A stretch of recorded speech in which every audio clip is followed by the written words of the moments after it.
KBS நண்பர்கள் அனைவருக்கும் வணக்கம். நான் உங்க ஜேகே. எனக்கும் நம்மளுடைய சேனலுக்கும் ஆதரவா இருக்க அனைத்து நல்லவங்களுக்கும் என் மனமார்ந்த நன்றி. சோ இன்னைக்கு இந்த வீடியோல நம்ம என்ன பார்க்க போறோம்னு பாத்தீங்கன்னா, ஒரு டெக்னிக்கல் இண்டிகேட்டர் பார்க்க போறோம். ஓகே, இதற்கு முன்பு நம்மளுடைய சேனல்ல நிறைய டெக்னிக்கல் இண்டிகேட்டர்ஸ் பார்த்திருக்கோம்.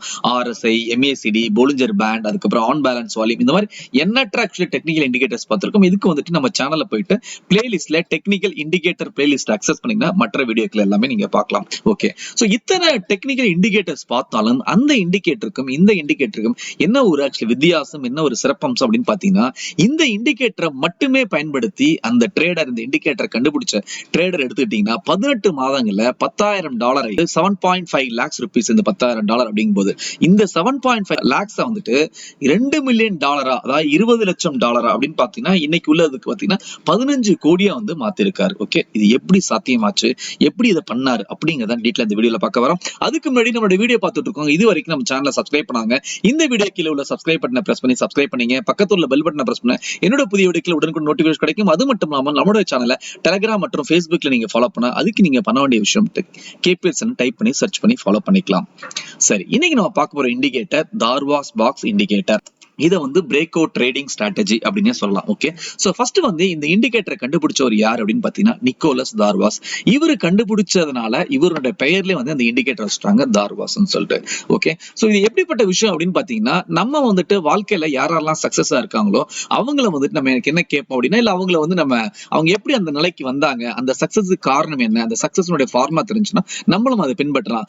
சோ ஃபார் எக்ஸாம்பிள் நம்மளுடைய சப்ஸ்கிரைபர் வந்து என்னோட ட்ரேடிங் ஸ்ட்ராட்டஜி என்னன்னு கேட்டாங்க. How I do intraday trading அப்படி சொல்லிட்டு நான் லாஸ்ட்ல ஒரு வீடியோ போட்டேன். சோ அந்த விதத்துல பாத்தீங்கன்னா இந்த நிக்கோலஸ் தார்வாஸ் எப்படி வந்து $2 மில்லியன் வந்து அடைஞ்சாரு, உங்களுடைய ட்ரேடிங் ஸ்ட்ராட்டஜி என்ன அப்படின்னு கேட்கும்போது இவரு தன்னுடைய புத்தகத்துல வந்து எழுதினார். அந்த புத்தகத்தினுடைய பெயர் வந்து என்ன டைட்டில் இட்டார் அப்படின்னு பாத்தீங்கன்னா, ஹவ் ஐ மேட் $2 மில்லியன் அப்படின்னு சொல்லிட்டு. இந்த $2 மில்லியன் 18 மந்த்ஸ்ங்கிறது ஒரு 1.5 இயர், ஒரு ஷார்ட் பீரியட் ஆஃப் ஸ்பேன்ல ஒரு $10,000 வந்து ஒரு $2 மில்லியன் $20 லட்சம் மாத்திருக்கானா அது வந்து ஒரு சாதாரண விஷயமா இல்ல. ஓகே, அப்போ அதுக்கு வந்துட்டு அவர் என்ன ஃபாலோ பண்ணார் அப்படிங்கறத அந்த வீடியோல பார்க்க போறோம். ஓகே, சோ யார் இந்த நிக்கோலஸ் தார்வாஸ் அப்படின்னு பாத்தீங்கன்னா, இவர் 1950ல வந்துட்டு ஒரு ட்ரேடர் மற்றும் வந்துட்டு ஒரு ப்ரொஃபஷனல் டான்சர். என்ன டான்சர் அப்படின்னு பாத்தீங்கன்னா, அந்த வெஸ்டர்ன் கண்ட்ரீஸ்லாம் ஒரு டான்ஸ் வந்து ரொம்ப பிரபலமான dance, that is called ballroom dance சொல்லிட்டு. அந்த பால்ரூம் டான்ஸ் தான் வந்துட்டு இங்க வந்து நான் பிக்சர்ல போட்டுருக்கேன். அதாவது பேரா வந்து டான்ஸ் ஆடுவாங்க, நீங்க பாத்திருப்பீங்க. வெஸ்டர்ன்ல வந்துட்டு நம்ம அதாவது ஒரு டிவிலயோ ஒரு சினிமால பாத்தீங்கன்னா இந்த மாதிரி டான்ஸ் அதிகமா பார்த்திருப்போம். அந்த டான்ஸை வந்துட்டு ஒரு ப்ரொஃபஷனலா பண்ணவர் தான் வந்து இந்த நிக்கோலஸ் தார்வாஸ். இவர் வந்து தன்னோட சிஸ்டரோட இந்த கம்பெனி வந்து 1950 வச்சிருந்தாரு. இவர் உலகம் ஃபுல்லா போயிட்டு இந்த டான்ஸ் ஆடிக்கிட்டு இருந்தார். அதே டயத்துல பங்குச்சந்தையில அந்த காலத்துல எடுத்தீங்கன்னா 1950ல ரியல் டைம் ட்ரேடிங் இல்ல ரியல் டைம் சார்ட்டிங் டூல்ஸ் இதெல்லாம் இல்லாத காலத்திலே ஒரு சக்சஸ்ஃபுல்லா இன்னும் வந்துட்டு ஸ்டாக் மார்க்கெட்டுக்கு ஒரு தொடர்பு இல்லாதவர், ரொம்ப ஒரு ஸ்டாக் மார்க்கெட்டை பத்தி ரொம்ப எக்ஸ்பீரியன்ஸ் இல்லாதவர், வால் ஸ்ட்ரீட்டுக்கு வந்து ஒரு சம்மந்தம் இல்லாதவர் ஒரு $2 மில்லியன் எப்படி அடைஞ்சாருங்கிறது ஒரு மிகப்பெரிய ஒரு வேப்பா இருந்துச்சு. சோ அது வந்து பாத்தீங்கன்னா தன்னோட புக்ல எழுதியிருக்காரு. என்ன எப்படி இதை கொண்டு வந்தார் அப்படிங்கறத வந்து இந்த புக்ல வந்து கொடுத்திருக்காரு. என்ன அப்படின்னு பாத்தீங்கன்னா, ஃபர்ஸ்ட் வந்துட்டு பங்குகள்ல வந்து இவர் என்ன பண்ணிருக்காருன்னா, எதெல்லாம் 52 வீக் ஹை அடைஞ்சிருக்கு, அதாவது நம்ம 52 வீக் ஹை 52 வீக் லோ அப்படின்னு சொல்லுவோம். அப்ப லோனா 52 வீக்ஸ் நத்திங் பட் 1 இயர். அப்ப அந்த 1 இயர்ல எது லோ பிரைஸ், 1 இயர்ல ஹை பிரைஸ் அதை வந்து ஃபர்ஸ்ட் செலக்ட் பண்ணிருக்காரு. அப்புறம் எந்த ஒரு ஸ்டாக்கும் 52 வீக் ஹை அடைஞ்ச உடனே அடுத்த ஒரு 3 நாட்களுக்கு வந்து ரிட்ரேஸ்மெண்ட் ஆகுது, கீழே வந்து திரும்பி வரும், திசை திரும்பும். ஓகே, சோ அப்போ அந்த 52 வீக் ஹை ஆச்சு இல்லையா, அது வந்து கட்டத்தினுடைய மேல் பக்கமாகும். ஏன்னா இவருடைய ட்ரேடிங் ஸ்ட்ராட்டஜி எப்படின்னா ஒரு பாக்ஸ் உருவாக்குறது. ஓகே, சோ அந்த பாக்ஸ் என்ன அப்படின்னா அந்த கட்டத்தை அந்த 52 வீக்னுடைய ஹை தான் வந்து அந்த பாக்ஸ்னுடைய டாப். ஓகே, சோ அதுக்கப்புறம் இந்த 3 நாள் தொடர்ச்சியா கீழே இறங்குச்சு இல்லையா, அதை வந்து பேஸா வச்சுட்டு ஒரு பாட்டத்தை கிரியேட் பண்ணார். That is actually box, bottom of the box. Okay, இப்போ என்ன அப்படின்னா அந்த பாக்ஸ் ஒன்னு கிரியேட் ஆன பிறகு, ஒரு ரெக்டாங்கிள் கிரியேட் ஆன பிறகு அந்த பாக்ஸ் பிரேக் அவுட் ஆச்சுன்னா அதை பை பண்ணாரு. அந்த பாக்ஸ் வந்துட்டு மேல் பக்கம் பிரேக் அவுட் ஆச்சுன்னா, அதே பிரேக் டவுன் ஆச்சுன்னா, அதாவது பாட்டம் ஆஃப் த பாக்ஸ் வந்து கீழே வந்து இறங்கி வந்துச்சுன்னா அதை வந்து செல் பண்ணார். சோ மோரார்லெஸ் அவர் அந்த காலத்துல பண்ண விஷயம் வந்துட்டு பையிங் தான், செல்லிங் அதிகமா பண்ணல. ஓகே, சரி, இதை வந்து இதுக்கு எப்படி பெயரிட்டாங்க இந்த பாக்ஸ் வந்துட்டு எப்படி அப்ளை பண்ணணும், எப்படி வந்துட்டு நம்மளுடைய சார்ட் பேட்டர்ன்ல யூஸ் பண்ணணும் அப்படிங்கறத உங்களுக்கு காட்டுறேன். இந்த ஒரு ரெக்டாங்கிள் பாக்ஸ்னாவே ஒரு ரெக்டாங்கிள் இல்லையா, சோ அந்த ரெக்டாங்கிளோட மேல் பக்கத்தை அவர் வந்துட்டு இதை வந்து என்னன்னு சொல்றாங்க அப்படின்னு பார்த்தீங்கன்னா சீலிங் அப்படின்னு சொல்லிட்டு சொல்றாங்க. கீழே வந்துட்டு அந்த பாட்டம் கூட வந்து ஃப்ளோரிங் அப்படின்னு சொல்றாங்க. ஓகே, இப்போ ஒரு வீடுன்னு எடுத்துட்டாவே ஒரு ரெக்டாங்கிள் ஷேப்ல இருக்கும். நம்ம ஒரு ரூம் எடுத்துட்டாலும் இல்ல ஒரு ஹால் எடுத்துட்டு வச்சுங்களேன், மோரல்லஸ் ஹால் எடுத்துங்க. இதெல்லாம் ரெக்டாங்கிள் ஷேப் இருக்கும். ஹாலினுடைய டாப்பை வந்துட்டு சீலிங் சொல்றாங்க. அந்த ஹாலினுடைய பாட்டத்தை வந்துட்டு பாத்தீங்கன்னா ஃப்ளோரிங் சொல்றாங்க. ஓகே, அப்ப சீலிங்க பிரேக் ஆயிட்டாச்சுன்னா, கூரையை வந்து பிச்சுக்கிட்டு போச்சுன்னா, அது வந்துட்டு என்ன சொல்றது, பை பண்ணணும். அது வந்து பை சிக்னல். அதே வந்துட்டு அந்த ஃப்ளோரிங்கை வந்து கீழே உடைச்சிட்டு வந்துச்சுன்னா அது செல் சிக்னல். அதுக்கு அவர் என்ன பண்ணிருக்காங்கன்னா, அந்த சீலிங்கை வந்து பிரேக் பண்ணும்போது 1 to 2% ஆஃப் த பிரைஸ். இப்போ வந்து ₹100 அப்படின்னா அதனோட ஒன் பிரைஸ் என்ன, ஒரு பாயிண்ட். அப்ப அந்த ஒரு பாயிண்ட் மேல போன பிறகு மட்டும்தான் அவர் பை பண்ணிருக்காரு. அதை அந்த சீலிங்கை டச் பண்ணிட்டாவே அவர் வந்து பை பண்ணல. ஓகே, சோ அந்த விதத்துல தான் வந்து இவர் வந்து இந்த தார்வாஸ் பாக்ஸ் ட்ரேடிங் ஸ்ட்ராட்டஜி, இவருடைய என்ன ட்ரேடிங் ஸ்ட்ராட்டஜினா இதுதான் அவரோட ட்ரேடிங் ஸ்ட்ராட்டஜியா இருந்திருக்கு. ஓகே, இந்த ட்ரேடிங் ஸ்ட்ராட்டஜியை பயன்படுத்தும் போது அவர் ஒரு சில விஷயங்கள் வந்து ஃபாலோ பண்ணிருக்காரு. ஓகே, இந்த காலகட்டத்துல பிகினர்ஸ்க்கு வந்து இந்த மாதிரி விஷயங்கள் ரொம்ப ஒரு பயனுள்ளதான விஷயங்கள். இது என்ன, இதுல ஒரு ஆச்சரியமான விஷயம்னா, அந்த காலகட்டத்துல இப்படி ஒரு அப்போ ஒரு அவ்வளவு ஒரு மீடியானுடைய டாமினேஷன் கிடையாது. அவ்வளவு ஒரு மேகசினோ இல்ல வந்துட்டு இந்த மாதிரி இன்னைக்கு கையில உள்ள ஆப் ஆக்சுவலி இந்த மாதிரி ஒரு தாக்கம் இல்லாத ஒரு காலகட்டத்துல ஈவன் எஸ்எம்எஸ் நிறைய வந்துட்டு தவறான எஸ்எம்எஸ் எல்லாம் நிறைய பேர் வந்து டிப்ஸ் சொல்லிட்டு வருது. ஓகே, இதெல்லாம் இல்லாத காலகட்டத்திலேயே தனக்குன்னு ஒரு டிசிப்ளினை வந்து அவர் வகுத்து வச்சிருந்திருக்காரு. அப்படி வகுத்து வச்சிருந்ததுனால அந்த டிசிப்ளினை, ட்ரேடிங் டிசிப்ளின் அவர் ஃபாலோ பண்ணதுனாலதான் அந்த $2 மில்லியன் அவரால் வந்து ஒரு குறுகிய காலத்துல அடைய முடிஞ்சு. என்ன அந்த டிசிப்ளின், அவர் என்ன வந்து அந்த புக்ல கொடுத்திருக்காரு அப்படின்னு பாத்தீங்கன்னா, ஐ shall not follow advisory services. இன்னைக்கு நிறைய நண்பர்கள் என்ன பண்றாங்கன்னா, ஒரு உள்ள ட்ரேடிங் வந்த பிறகு உடனே வந்து என்ன பண்றாங்க, தான் கத்துக்கணும், தான் வந்து கஷ்டப்பட்டு ஒவ்வொரு சிங்கெல்லாம் அடுக்கணும் அப்படின்னு ஆசைப்படாம யாரோ ஒருத்தங்க வந்து ஒரு டிப்ஸ் கொடுக்கட்டும், அதை நம்ம பயன்படுத்தணும் நினைக்கிறாங்க. ஓகே, அப்படி அவர் பயன்படுத்தினால், அப்படி பண்ணதுனால கண்டிப்பா வந்து ஃபெயிலியர் தான். இவருக்கு அந்த ஃபெயிலியர் நிறைய நடந்திருக்கு. ஈவன் வந்து இனிஷியலா வந்து ஒரு அட்வைசரி சர்வீஸ் எல்லாம் எடுத்திருக்காரு. அது என்ன ஒர்க் அவுட் ஆகல. அப்ப நானே உனக்கு கண்டுபிடிக்கணும்னு சொல்லி கண்டுபிடிச்சதான் இந்த தார்வாஸ் பாக்ஸ் ட்ரேடிங் ஸ்ட்ராட்டஜி. ஓகே, சரி, அப்ப வந்து அவர் எடுத்த முடிவு, அவர் எழுதி வச்சுட்டு என்ன, ஐ shall not follow any advisory services. நான் வந்து எந்த ஒரு புரோக்கர் அட்வைஸையும் எச்சரிக்கையா இருப்பேன். அப்படியே வந்து அது நல்லா வந்து அவங்க யாராவது ஒரு புரோக்கர் சொன்னாங்க அது மேல போற இருந்தா கூட அதை நான் ஸ்டடி பண்ணுவேன், அதை எச்சரிக்கையா இருப்பேன் அப்படின்னு சொல்லிட்டு. I shall ignore Wall Street saying or truism. இன்னைக்கு டூரிசம்ஸ், அதாவது வந்து இன்னைக்கு வந்து காலகட்டத்துல பாத்தீங்கன்னா நிறைய செய்திகள் வந்துட்டே இருக்கு. ஃபார்மா உச்சக்கட்டத்தை அடைஞ்சிச்சு, இப்ப வந்து நம்ம வந்து ஸ்டாக் ப்ராஃபிட் புக்கிங் பண்ணலாம், அந்த மாதிரி ஏகப்பட்ட நியூஸ் வந்துட்டே இருக்கு. அப்ப என்ன ஆகும்னா நிறைய தடுமாற்றம் வரும். அந்த காலத்துல வந்து நிறைய பேர் என்ன சொல்லுவாங்க, டெட் மணி அப்படின்னு சொல்லுவாங்க. அப்படின்னு அர்த்தம்னா ஸ்டாக் மார்க்கெட்ல வந்து இன்வெஸ்ட் பண்ணாங்க, அதுக்கப்புறம் டோட்டலா மறந்துட்டாங்க. அது வந்து என்ன சொல்றது, அந்த இன்வெஸ்ட்மெண்ட் வந்துட்டு ஒரு காலகட்டத்துல ஒரு மிகப்பெரிய இன்வெஸ்ட்மெண்ட் ஆயிருந்திருக்கு. ஓகே, அப்படின்னு அர்த்தம் அது திரும்பி பார்க்காம இருந்த காலகட்டத்துல. ஓகே, இன்னைக்கு வந்து நம்ம திரும்பி பார்க்க வேணாம்னு நினைச்சா கூட திரும்பி பார்க்க வைக்கிற நிலையில 1008 நியூஸ்களை வந்து கையில வந்து சேர்ந்துட்டு இருக்கு. ஓகே, சோ அந்த அடிப்படையில அவர் என்ன சொல்றாரு அப்படின்னா, என்ன வந்து எவ்வளவு பெரிய உண்மையான விஷயமா இருந்தாலும், அது எவ்வளவு பெரிய ஏன்ஷியன்ட் ரிவர்ட் வந்து ஆழமான இருந்தாலும், நான் வந்துட்டு எதையும் வந்து நான் கண்டுக்க போறது, என்னோட ஸ்டைல மட்டும் தான் நான் ஃபாலோ பண்ணுவேன், என்னோட இதுல மட்டும் தான் வந்து நான் கரெக்ஷன் பண்ணுவேன். நான் அதான் சொல்லுவாங்க அடிக்கடி வந்து என்ன ட்ரேடிங்ல மிக முக்கியமான விஷயம், ப்ராஃபிட்டை நோக்கி பயணம் செய்யாதீர்கள். ஓகே, உங்களுடைய ப்ராசஸ் வந்து மெச்சூர்டா ஸ்ட்ராங்கா அந்த ப்ராசஸ் வந்து எவ்ரி டைம் வந்துட்டு சிறப்பா எக்ஸிக்யூட் பண்றதுல மட்டும் ஃபோக்கஸ் பண்ணுங்க. நீங்க ப்ராசஸ வந்து அழுத்தமா எக்ஸிக்யூட் பண்றதுல ஃபோக்கஸ் பண்ணீங்கன்னா money will follow you automatically அப்படின்னு சொல்லுவாங்க. ஓகே, அந்த மாதிரி தான் இவர் வந்து அந்த விஷயத்தை எழுதி வச்சிருக்காரு. I shall only trade stocks on major exchanges with adequate volume.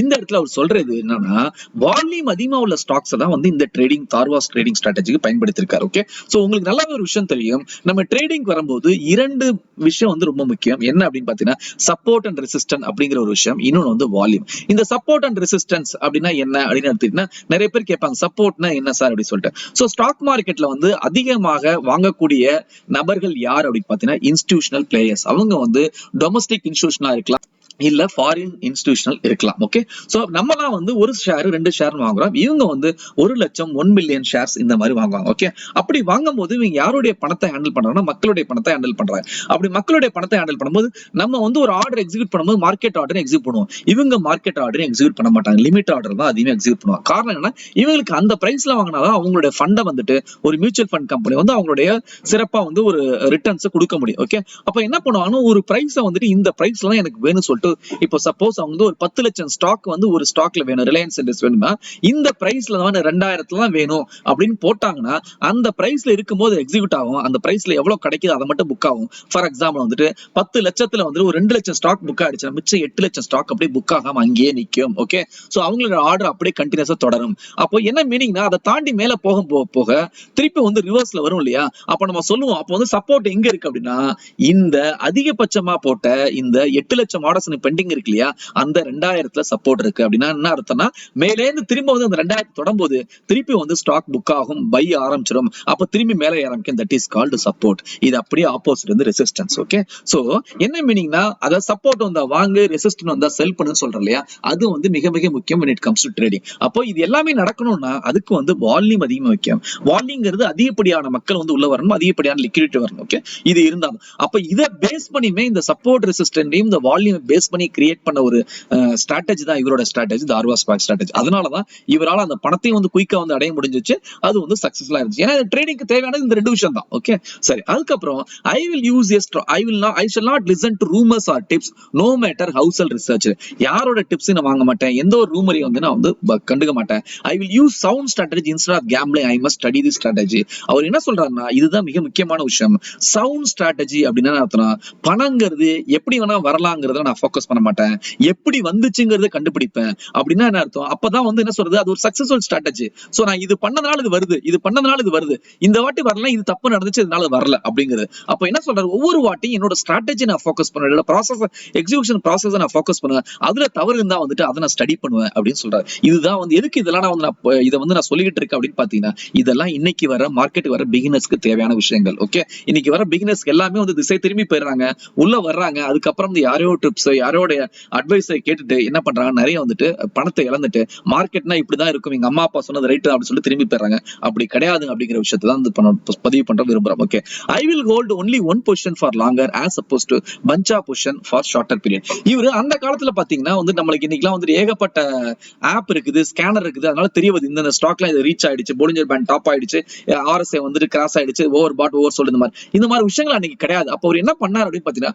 ஒரு குறிப்பிட்ட பங்குகளை, அதுவும் பர்டிகுலர் வந்து வளர்ச்சி பாதையில உள்ள பங்குகளை, 52 வீக் ஹை ரீச் ஆன பங்குகளை, அதுக்கப்புறம் டெக் ஸ்டாக்ஸ், இந்த மாதிரி வந்து நல்ல growth உள்ள பங்குகளை வந்து அவர் எடுத்து வச்சுட்டு அந்த பங்குகளை மட்டும் ஃபோக்கஸ் பண்ணாரு. இன்னும் சொல்ல போனா அட் ஏ டைம் அவரோட மணியை வந்து ஒரு ஸ்டாக்ல போட்டு ஃபுல்லா ஃபோக்கஸ் பண்ணியிருந்தாரு. இந்த தார்வா ஸ்பாக்ஸ் கிரியேட் ஆகிற இடத்துல திருப்பி திருப்பி அந்த ஒரு பங்குகளை ஆட் பண்ணி அவருடைய பொசிஷன் சைஸை இன்க்ரீஸ் பண்ணியிருந்தார். ஓகே, சோ என்ன இந்த தார்வா ஸ்பாக்ஸ் அப்படிங்கறத உங்களுக்கு காட்டுறேன். ஓகே, சோ இப்போ நான் என்ன பண்ணிருக்கேன் அப்படின்னு பாத்தீங்கன்னா, இந்த தார்வா ஸ்பாக்ஸ் எப்படி அப்ளை பண்ணலாம்னா, நான் வந்து Zerodha ஆக்சுவலி அப்ளை பண்ணிருக்கேன். உங்களுடைய ட்ரேடிங் பிளாட்ஃபார்ம்ல செக் பண்ணுங்க, உங்களுக்கு தார்வா ஸ்பாக்ஸ் இருக்கும். சோ இதுல வந்துட்டு இந்த ஸ்டடீஸ்ல தார்வாஸ் அப்படின்னு சொல்லிட்டு டைப் பண்ணுங்க, உங்களுக்கு இந்த இது கிடைக்கும். ஓகே, இது அப்ளை பண்ண உடனே உங்களுக்கு வந்து இந்த மாதிரி பாக்ஸ் கிரியேட் ஆகும். ஓகே, சோ இந்த பாக்ஸ் இது வந்து டிமார்ட்னுடைய ஸ்டாக், அதாவது அவென்யூ சூப்பர் மார்க்கெட்டினுடைய ஸ்டாக். இந்த பாக்ஸ்ல பாருங்க 2 விதமான கலர் வந்து இருக்கு. ஒரு பாக்ஸ் வந்துட்டு எடுத்துக்கிட்டீங்கன்னா ப்ளூ கலர்ல இருக்கு, இன்னொரு பாக்ஸ் கிரீன் கலர்ல இருக்கு. ஓகே, சோ இந்த பாக்ஸ் என்னன்னு சொல்லுவாங்கன்னா, இந்த ப்ளூ பாக்ஸ் தான் வந்து ரியல் தார்வாஸ் பாக்ஸ். இந்த கிரீன் கலர் பாக்ஸ் வந்து என்னன்னு சொல்லுவாங்கன்னா கோஸ்ட் பாக்ஸ் அப்படின்னு சொல்லுவாங்க, அதாவது ஒரு பேய் பாக்ஸ் அப்படிங்கிற மாதிரி. எதுக்கு இந்த பாக்ஸ் அடிஷனலா ஃபார்ம் ஆகுது அப்படிங்கறது சொல்றேன். ஓகே, சோ பொதுவா இந்த பாக்ஸ்ல வந்துட்டு நீங்க வந்து மற்ற விஷயங்களை ஆட் பண்ணலாம். இந்த தார்வாஸ் பாக்ஸோட இதை கிளிக் பண்ணீங்கன்னா இங்க ஸ்டாப் லெவல்ஸ் அப்படிங்கிறது இருக்கு, டிக் பண்ணுங்க. அதுக்கப்புறம் வால்யூம் ஸ்பைக் இருக்குது, டிக் பண்ணுங்க.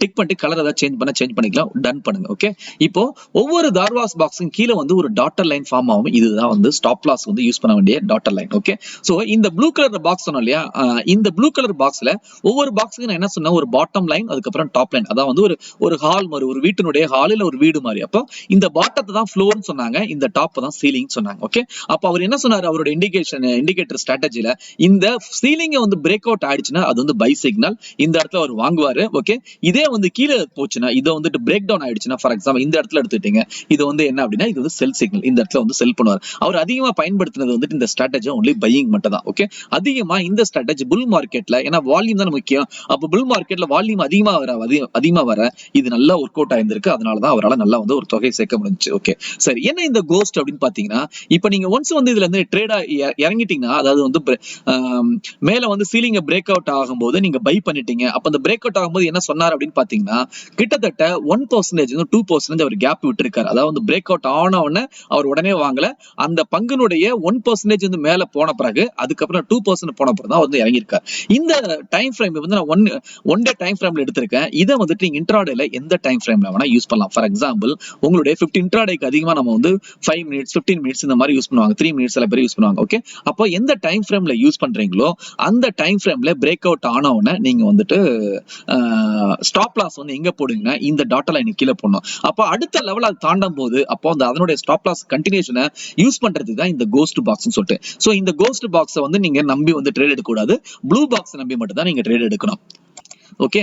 சோ இதுதான் வந்துட்டு இந்த தார்வாஸ் பாக்ஸ் சொல்லிட்டு இந்த தார்வாஸ் பாக்ஸ் அவர் எப்படி பயன்படுத்திருக்காரு, நல்லா வந்து 52 வீக் ஹை ஸ்டாக்ஸ் வந்து மேல ஏற ஏற ஏற அவரு இந்த ரேஞ்ச் பிரேக், அதாவது வந்து ரேஞ்சஸ்ல வந்து ட்ரேட் ஆயிட்டு இருக்கோம். ஓகே, இப்போ இந்த பாக்ஸ்க்குள்ள எல்லாமே ரேஞ்சஸ். ஓகே, சோ நம்ம சில நேரத்துல வந்து சில ஒரு பேச்சுவார்த்தை கூட நம்ம சொல்லுவோம், இவனை கட்டம் கட்டிட்டாங்க அப்படின்னு சொல்லிட்டு. ஓகே, அந்த கட்டம் கட்டினா என்ன அர்த்தம், அந்த இடத்துல ஒரு டைட் ரேஞ்சஸ் இருக்கு, அப்ப அதை தாண்டி வந்து பிச்சுக்கிட்டு வெளில போகும் அப்படிங்கறத பிரேக் அவுட். அதனாலதான் வந்து பிரேக் அவுட் ஸ்ட்ராட்டஜினே சொல்லுவாங்க, பிரேக் அவுட் ட்ரேடிங் ஸ்ட்ராட்டஜி சொல்லிட்டு. ஓகே, சோ அப்ப அந்த கட்டத்தை தாண்டி பிச்சுட்டு வெளில போச்சுன்னா அது வந்து இங்க பாருங்க, இந்த கட்டத்தை தாண்டி போனோம்னா இந்த இடத்துல 1% மேல வரணும், இந்த இடத்துல பை பண்ணுங்க. சோ இந்த இடத்துல நீங்க பை பண்ணீங்கன்னா இங்க இருந்து அதாவது 2178ல இருந்து எங்க வரைக்கும் இது பேருக்கு அப்படின்னு பாத்தீங்கன்னா 2213 கிட்டத்தட்ட ஒரு 25 ஒரு 40 பாயிண்ட் மேல போயிருக்கு. ஓகே, சோ இது வந்துட்டு உங்களுக்கு ட்ரேடிங் யூஸ் பண்ணலாம். இன்னொன்னு சொல்ல போனா இந்த ஒரு தார்வாஸ் பாக்ஸ்ங்கிறது உங்களுடைய ட்ரேடிங் இண்டிகேட்டர்ஸ் கண்டிப்பா இருக்க வேண்டிய ஒரு ஆக்சுவலி இண்டிகேட்டர்னே சொல்லலாம். காரணம் என்ன, அந்த அளவுக்கு இதனுடைய சக்சஸ் ரேட் அதிகம், அவ்வளவுதான் சொல்ல முடியும். எந்த ஒரு ட்ரேடிங் ஸ்ட்ராட்டஜியும் இல்ல எந்த ஒரு இண்டிகேட்டரும் 100% சக்சஸ்ஃபுல் அப்படின்னு சொல்ல முடியாது. அந்த அடிப்படையில பார்க்கும்போது இதனுடைய accuracy level compared to other indicators ரொம்ப அதிகம். அதனாலதான் இது வந்து என்ன சொல்றது, ட்ரேடர்ஸ் மத்தியில ரொம்ப அதிகமா ஒரு பயன்படுத்தக்கூடிய ஒரு இண்டிகேட்டர்னு சொல்லலாம். காரணம் என்ன சொன்னபோது நான் சொன்ன மாதிரி ட்ரேடர்ஸ்க்கு தேவையான ரெண்டு விஷயம் வந்துட்டு supply and demand, that is support and resistance, அதுக்கப்புறம் வால்யூம். இது இரண்டத்தையும் இந்த இண்டிகேட்டர் கவர் பண்ண ட்ரேடர்ஸ் மத்தியில ரொம்ப மிக பிரபலமானது. ஓகே, அதுதான் வந்து இந்த தார்வாஸ் பாக்ஸ் ட்ரேடிங் ஸ்ட்ராட்டஜி. சோ நம்ம இன்னைக்கு பார்த்திருக்கிறது என்ன அப்படின்னு பாத்தீங்கன்னா தார்வாஸ் பாக்ஸ் ட்ரேடிங் ஸ்ட்ராட்டஜி. இந்த தார்வாஸ் பாக்ஸ் ட்ரேடிங் ஸ்ட்ராட்டஜி கண்டுபிடிச்சவர் நிக்கோலஸ் தார்வாஸ். இவரு வந்துட்டு தன்னுடைய புக்ல வந்துட்டு ஹவ் ஐ மேட் $2 million அப்படிங்கறத இந்த ஸ்ட்ராட்டஜி கொடுத்திருக்காரு. இந்த ஸ்ட்ராட்டஜியை அவர் வந்து $10,000 இருந்து $2 million இந்த ஸ்ட்ராட்டஜி பயன்படுத்தி ஆக்சுவலி உருவாக்கி இருக்காரு. இந்த ஸ்ட்ராட்டஜி ஆக்சுவலி இயங்குறது வந்துட்டு மெயினா வந்து support and resistance volume. So இந்த ஸ்ட்ராட்டஜி நீங்களும் உங்களுடைய இண்டிகேட்டர்ல செட்டப்ல பயன்படுத்தி பயன்பெறுங்க. சோ இன்னைக்கான Q&A டைம் கேள்வி என்ன அப்படின்னா, what is called top line and bottom line of Darvas box. Darvas பாக்ஸ்னுடைய மேல் லைன் கோட்டுக்கு வந்து என்ன பெயர் நம்ம சொன்னோம், கீழ் லைன் கோட்டுக்கு என்ன பெயர்னு சொன்னோம். உங்களுடைய ஆக்சுவலி பதிவை வந்துட்டு கீழே வந்து கமெண்ட் செக்ஷன்ல கொடுங்க. மீண்டும் நல்ல தகவலோட அடுத்த வீடியோல சந்திக்கிறேன். நன்றி, வணக்கம்.